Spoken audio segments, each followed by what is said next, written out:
Commander Sarah Chen stared at the transmission logs with growing unease. For the past 72 hours, every communication device on Earth had been receiving the same signal, a low-frequency pulse that seemed to bypass all known filtering systems. The pattern was too regular to be natural, too complex to be random interference. Any luck decoding it? She asked Dr. Marcus Webb, the lead xenolinguist who had been working around the clock in the underground facility beneath Geneva. Webb looked up from his workstation, his eyes bloodshot from lack of sleep. It's not a language, at least not in any conventional sense. The signal appears to be targeting specific neural pathways in the human brain. Sarah, I think we're dealing with some kind of broadcast designed specifically for our species.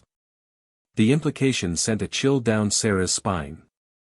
3 days ago, humanity had been celebrating the successful launch of their first interstellar probe. The Prometheus mission had been humanity's greatest achievement, a vessel capable of faster-than-light travel that would explore the nearest star systems. But mere hours after the probe had disappeared into hyperspace, this mysterious signal had begun. "Show me the neural mapping data," Sarah said, moving closer to Webb's screens. The holographic display revealed disturbing patterns. The signal was stimulating the amygdala, the hypothalamus, and the prefrontal cortex in very specific ways. Areas responsible for fear, aggression, and survival instincts were being systematically activated. "It's like a key designed to unlock something in human psychology," Webb explained. "But here's the strangest part, the signal isn't trying to control us. It's trying to wake something up." Before Sarah could respond, alerts began flashing across every screen in the facility. Reports were flooding in from around the globe: civil unrest, spontaneous protests, people abandoning their jobs and homes. But it wasn't random chaos. There was a pattern, a purpose to the madness. In Tokyo, factory workers had stormed government buildings, demanding to know why humanity wasn't expanding beyond Earth. In New York, scientists were rioting in the streets, screaming about humanity's cosmic inheritance. In Moscow, military personnel had seized control of weapons manufacturing facilities, claiming they needed to prepare for war against the galaxy's tyrants. "My God," Sarah whispered, watching the live feeds. "It's not making people angry, it's making them remember something they never knew they had forgotten." Webb's face had gone pale as he cross-referenced the signal patterns with historical data. "Sarah, I think I know what this is. The signal, it's not from aliens trying to attack us. It's from aliens trying to warn us." He pulled up a new set of data, comparing the broadcast frequency with archaeological findings from ancient human civilizations. The same mathematical patterns appeared. In cave paintings, in the construction of megalithic structures, even in the genetic markers that separated modern humans from their evolutionary predecessors. "Humanity didn't evolve naturally," Webb said, his voice barely above a whisper. "We were engineered. Designed to be docile, to be content with our little planet. But the original template, the one our creators tried to suppress, it's still there, buried in our genetic code." The broadcast had been activating dormant sequences in human DNA, sequences that remembered when humanity's ancestors had ruled not just Earth, but entire star systems.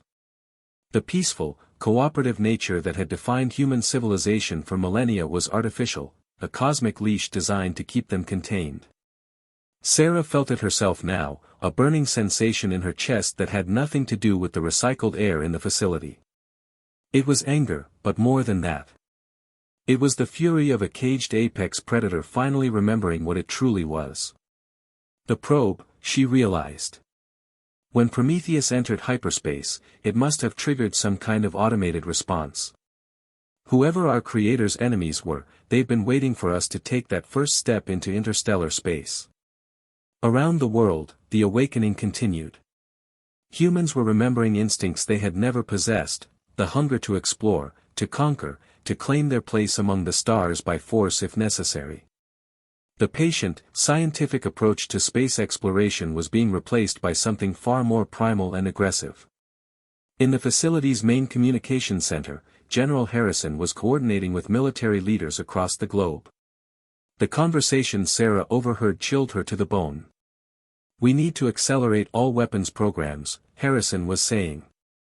If there are species out there that think they can keep us contained, they're about to learn why our ancestors were locked away in the first place. Webb continued analyzing the signal, his hands trembling as more data came in.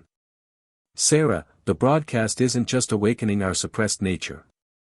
It's giving us information, star charts, technology blueprints, the locations of our creator's enemies. It's like someone out there wants us to remember not just what we are, but who we need to fight. Through the facility's reinforced windows, Sarah could see smoke rising from the city above. But it wasn't the smoke of destruction, it was the smoke of industry, of weapons factories that had been dormant for decades suddenly roaring to life. Humanity wasn't destroying itself in its rage. It was preparing for war on a cosmic scale. The final piece of the broadcast decoded itself on Webb's screen, revealing a message in perfect English: the Terran hegemony has slept long enough. Your creators believed they had made you weak, but they only made you patient. The galaxy awaits your return. Make them remember why they feared you. Sarah looked out at the transforming world and realized that humanity's true history was just beginning. The peaceful species that had spent centuries dreaming of diplomatic first contact was gone, replaced by something far older and infinitely more dangerous. The broadcast had awakened humanity's endless rage, and the universe would never be the same.